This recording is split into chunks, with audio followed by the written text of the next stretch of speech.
ওরকম বলেন না, স্নান না করলে কিন্তু থালা নিরাশ পাবে না। কারণ ব্রাহ্মণ দক্ষিণ আছে তো, খাওয়া দাওয়া হলেই একটা করে থালা একটা করে গ্লাস পাবে। নিমাই বলছে শোনেন, কোনো কিছু হবে না, ওই পাত্র এক ঘটি করে স্নান করে আসেন, কোনো অপরাধ নেই। এইভাবে সব ব্রাহ্মণরা কোনো রকম এক ঘটি করে স্নান করে এবার ঘরে এসে খাওয়া দাওয়া হবে, হরিবোল। নিমাই আবার কলে ফেলে দিয়েছে। এত বৈষ্ণবের রান্না বান্না, উল্টো কাটা বাট্টা বাটা তৈরি, ঘোড়ার ডিম আগুনটাই দেয় না। একজন চিৎকার করে বলছে, এই নিমাই, প্রচন্ড খিদের সময় মশলা করছো, উনানে আগুন দাওনি কেন?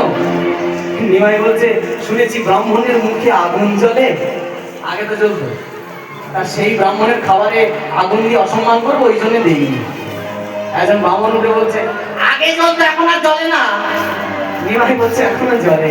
ব্রাহ্মণরা বলছে, তাই বেশ, যদি কারোর মুখে আগুন জ্বলে সে রেঁধে দেবে, আমরা খাবো দলে দলে।